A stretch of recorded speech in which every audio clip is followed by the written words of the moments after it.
شیوا محبوبی، زندانی سیاسی سابق و سخنگوی کمیته مبارزه برای آزادی زندانیان سیاسی در ایران هستند.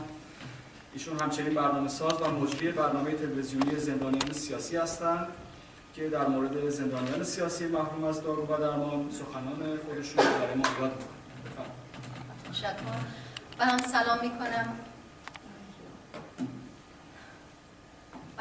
میکنم خدمت همه شما. سال نو رو بهتون تبریک میگم و با تشکر از سازمان دهندگان این برنامه و ارگانیزیشن سودویند که این امکان رو فراهم کرده. با اجازهتون من به انگلیسی صحبت میکنم چون که بعداً کسایی که میبینم بتونن اطلاعاتی در رابطه با زندانیان سیاسی رو به اصطلاح کسانی که غیر زبان فارسی حرف میزنن.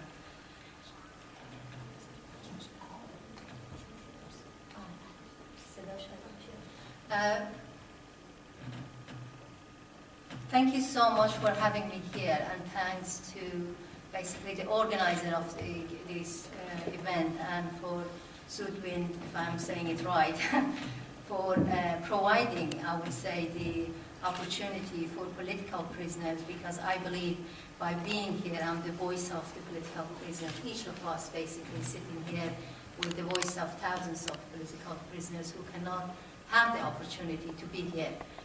You will see the pictures in the background. Basically, the music is just the heartbeat, really.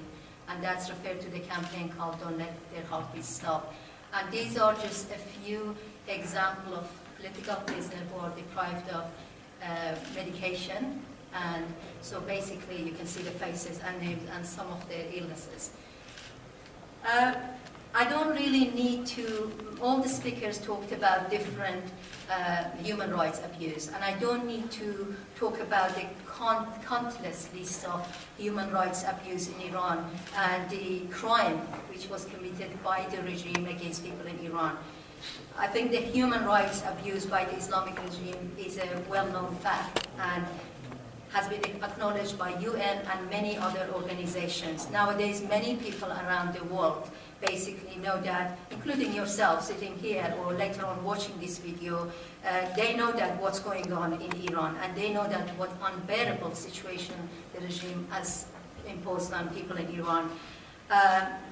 Things like kidnapping, torture, imprisonment, execution, rape and stoning are only a few examples of what the regime has done in the last 35 years.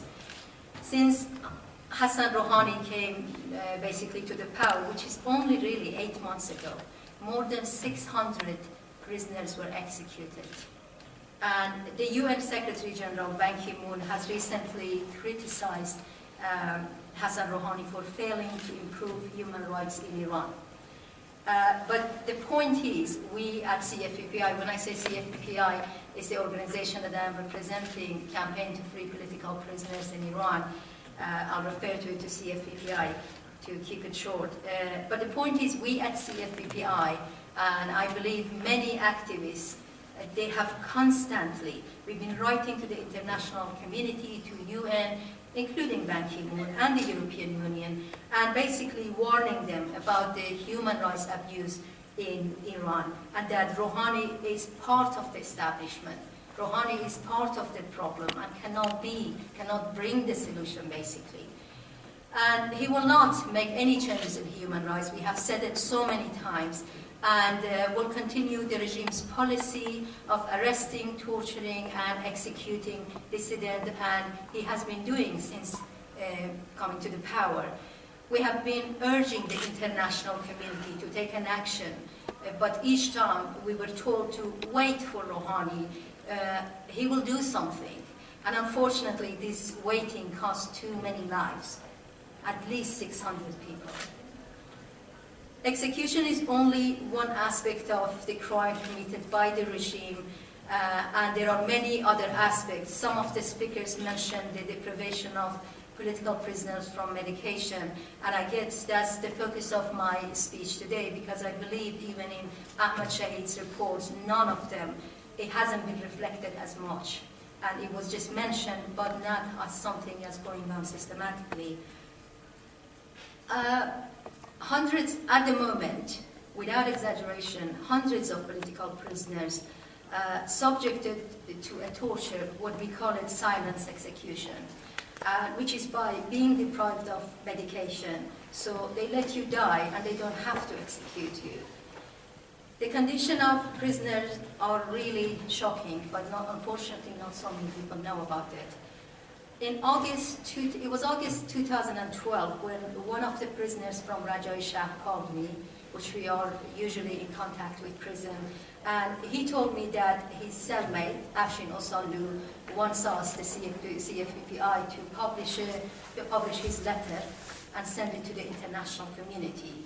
At that time, when I was listening to these prisoners and was writing down the basically letter from Afshin, I could never imagine, or maybe I did not want to imagine, that this would be the last letter we get from Afshin. For some of you who doesn't know who Afshin is, he was a jailed worker and a political prisoner who died on 21st of June 2013 in the notorious Rajai Shah prison in Iran. The regime said he suffered a heart attack in Rajai Shah and passed away. According to his family, he had no previous heart problem or any other serious illness. According to his cellmates, the prison guard took Afshin, whom complained about the pain in his chest, to the prison infirmary without any news about his condition until late night. His cellmates believed they did not even try to save his life. And I didn't see no medical problem in that 2 pages of letter that he sent to us. Afshin is not the first one who died of an illness and lack of medical attention. Several other prisoners have also died due to the lack of medical attention, including just a few of them, Mansour Radmeh, Mohsen Dokmechi, and Ali Reza Karami Khairabadi. There are just a few of them.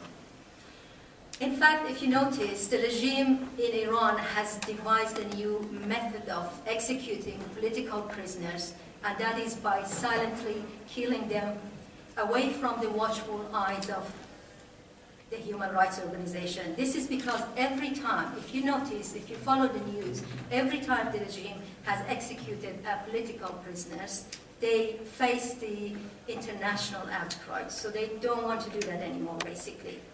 But even though depriving prisoners from medical attention, it was always like that. When I was in prison in the age of 16 years old, I've been deprived of the most urgent medication just because I was a prisoner. But the difference is now that according to all the reports that we get from different prisons, from their families, basically this method has been used more widely, routinely, and systematically in the last 3 years. The killings are effectively achieved by deliberately withholding urgently needed medical attention, which is usually required for injuries sustained during extended course of torture or for pre-existing conditions such as diabetes, high blood pressure, or heart disease. The authority then simply report that the victim died of natural cause while serving time in prison. A recent example of that is, as I said, Afshin Osanlu, as I mentioned it previously. On rare occasion, where medical intervention is granted, I'm not going to go through detail of, we have lots of reports, but just for the sake of time, I'm just giving it very summarized. The prisoners is subjected to humiliation, physical abuse, and torture in exchange for treatment. For example, Mr. Mohammad Reza Pourshajari, that his daughter talked here, jail brother who is suffering from severe heart condition, was told to do televised confession in the tent for heart surgery. Returning from hospital is another story. Political prisoners face even more abuse, which even makes their health condition worse than their original medical condition. This report also includes the extension of abuse that the family go under. Like, for example, several political prisoners, including Saleh Kohandel, they actually said, we don't want any medication because as soon as we come back, we face more abuse. Since 2012, CFPPI has been campaigning to raise awareness of deprivation of political prisoners from medical attention by the regime. We have compiled various reports and lists and have forwarded them to the UN European Union, head of states, and human rights organizations. And since then, we have put our focus on that, and we believe there is not much focus on that, and it's not been taken seriously, let me put it that way. There are lots of cases which some mentioned here. Some of the example, Zaniar and Lohman Moradi, you might know their name, Mohammad Reza Pourshajari, Reza Shahabi, Hossein Kazemini Burujari, Rasul Mazre, Hossein Ronari, whose father actually from a few days ago started having sitting in front of every prison. Mehdi Alizadeh Fakhrabadi, who had something around 20 seizures when he was in prison, and he's disabled. In October 2013, Campaign to Free Political Prisoners in Iran, CFPPI, has initiated a campaign called Don't Let Their Heartbeat Stop, as you can see the pictures, to support those political prisoners in Iran who are deprived of medical, basically, attention. And the focus of the campaign, the aim of the campaign is to highlight the condition of these political prisoners, to expose regimes' practice of silently killing these prisoners by depriving them from medical attention, and to put pressure on the regime to provide medical care, basically. I think the European Union, UN, all the representative international organizations, human rights organizations, must take action against the Islamic regime deliberate and systematic act of exterminating political prisoners. I would like to ask you who are listening to this speech, who may later on through YouTube or any other channel listen to this, I would like to ask you to prioritize this issue of the prevention of political prisoners. When you go back to your organization, please remember that there are hundreds of them, we just named a few here, that they are waiting for you actually, in a way that because they haven't, I think, been supported enough, they have gone on hunger strike. And I would like to ask you to see this scheme as a silent execution, as a torture that devised deliberately by the Islamic regime in Iran, and to put pressure on the regime to provide the prisoners with immediate and unconditional medical attention. And also, I would like you to demand the freedom of political prisoners.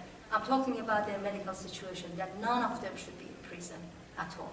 Thank you so much.